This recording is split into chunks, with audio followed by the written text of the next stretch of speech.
During her trial, a psychiatrist claims Omaima admitted cooking and eating William's flesh. We were missing 185 pounds of Bill Nelson. She bragged to her psychiatrist that the ribs were the best part, that nothing was sweeter than the taste of her husband. Omaima Nelson was a young, striking, Egyptian-born model who seemed to be chasing the American dream. Omaima was the kind of woman who turned heads when she entered the room. Strikingly beautiful, with long, dark hair and a confident presence. She could have been mistaken for a Hollywood star. But behind that elegance was a deeply troubled past, one shaped by trauma, abuse, and survival. When her name made headlines in the late 1991, it wasn't for her looks or charm.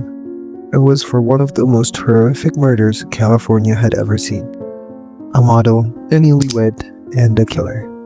Omaima wasn't just accused of killing her husband, she was accused of dismembering him, cooking parts of his body, and even possibly eating him.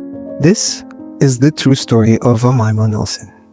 Born in 1968 in Cairo, Egypt, Omaima Ari Nelson grew up in a strict and chaotic household. She was raised in a conservative Muslim family, and her early years were filled with instability and pain. Multiple sources, including court testimony later on, revealed that Omaima suffered horrific abuse as a child, both physical abuse and SA. Her father was reportedly violent and cruel, and her family environment left lasting psychological scars. At the age of 18, she made a bold move. She left Egypt and emigrated to the United States, chasing a better life far from the memories that haunted her. After arriving in the US, she settled in Texas at first, then eventually made her way to California. Omaima struggled to find stability. She bounced between jobs, working as a nanny, a housekeeper, and occasionally posing as a model. Her beauty often gave her access to wealthier men, many of whom were significantly older. Over time, a pattern developed. She would get involved with men who offered her security, but the relationships frequently turned toxic. Some of her former partners would later come forward to say that Omaima had a tendency to be violent, manipulative, and at times even threatening. In October 1991, Omaima met William Bill Nelson at a local bar in Huntington Beach. Bill was 56 years old, nearly 33 years older than Omaima. He had a rugged, old man appeal, tall, broad-shouldered, with a former military and pilot background.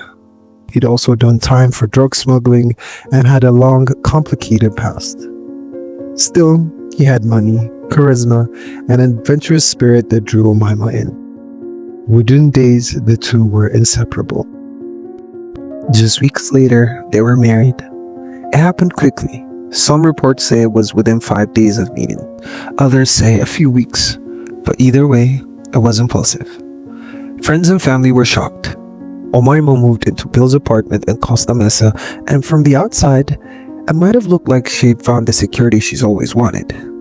But inside that home, things were unraveling fast.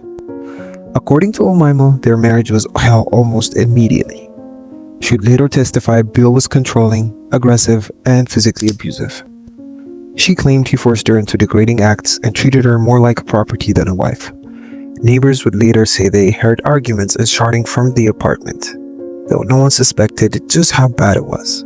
Still, there's little documentation to support or disprove Omaima's claim of abuse. It's one of the most debated aspects of the case. Everything came to a horrifying end on Thanksgiving weekend in 1991. According to Omaima, the day started with her being tied to the bed against her will. She said Bill had assaulted her and left her bound for hours. At some point, she broke free, grabbed a lamp, and struck him over the head. Then, she grabbed a pair of scissors and a clothes iron and attacked him again. Finally, she stabbed him multiple times, over and over. Her violence was explosive and, she claimed, driven by survival. But what happened next is what turned this case from domestic murder into a national horror story. Omaima didn't just kill her husband. She dismembered him. She used knives, tools, and even power saw to cut his body into pieces. She later admitted to placing his head in the freezer and boiling his hand in cooking oil. Investigators found body parts in garbage bags, in the refrigerator, and even cooked on the stove. Some reports claimed she had seasoned and cooked his ribs in barbecue sauce. Though the claim of cannibalism was never proven, it became one of the most notorious parts of the story. At one point, Omaima allegedly threw some remains into garbage disposal, but it got clogged. She tried to clean the crime scene, but it was impossible to hide what had happened. Blood soaked into the carpet and splattered across the kitchen. The entire apartment became a crime scene, a gruesome, almost cinematic display of rage and horror. On the days that followed, Omaima attempted to cover her tracks. She drove Bill's red Corvette around town, wearing his sunglasses, using his money and credit cards. She even visited friends and acted strangely upbeat, according to several witnesses. At one point, she called an ex-boyfriend, Jose Esquivel, and asked for help. She told him she killed Bill in self-defense and needed help disposing of the body. She even showed him some of the remains. Jose pretended to go along with it, but as soon as she left, he called the police. On December 2nd, 1991, police arrived at Bill's apartment. What they found was beyond anything they'd seen before. There were black trash bags filled with human remains, blood all over the walls and floor, and pieces of cooked flesh on the stove. Bill Nelson's body had been almost entirely dismembered. His head, hands, torso, and legs were all separated. It was immediately clear it wasn't just a homicide. It was a calculated and horrifying cover-up. Omaima was arrested on the spot. During her interrogation, she gave multiple conflicting statements. At first, she denied everything. Then, she claimed self-defense.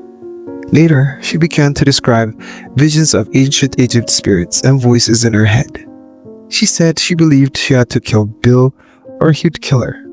Psychiatrists would evaluate her, later diagnosed her with PTSD and borderline personality disorder. They confirmed she had suffered trauma in her past, but prosecutors argued that this wasn't enough to excuse what she had done. Her trial began in December 1992. The prosecution painted her as a manipulative killer who had a pattern of using older men for money. They pointed out that in previous relationships, Omaima had stolen from boyfriends and even threatened violence. In one case, she had tied up a former lover and robbed him at gunpoint. The prosecution argued that she married Bill for his money, and when things soured, she snapped and tried to destroy the evidence in the most gruesome way possible. The defense leaned heavily on her mental health and past abuse. They argued that Omaima had lived a life of trauma and that the murder happened during a psychotic break after years of cumulative suffering. They pushed for a lesser charge, claiming she didn't plan the killing and wasn't in her right mind. The jury was horrified by the details of the case, but they didn't fully buy the insanity plea. In January 1993, Omaima Nelson was convicted of second-degree murder. The judge sentenced her to 27 years to life in prison. She would be eligible for parole after serving a minimum of 25 years. In the years that followed, Omaima remained a controversial figure. In 2006, she made headlines again when she revealed that she'd married another man, this time while behind bars. Her new husband was a disabled man who she corresponded with through prison letters. He reportedly left her a large inheritance, though she was not allowed to access it due to her conviction. In 2011, at her first parole hearing, Omaima claimed to be a born-again Christian. She told the board she had found peace, grown emotionally, and no longer posed a threat to society. But the parole board wasn't convinced. They denied her release, citing the brutality of the crime and her inconsistent story over the years.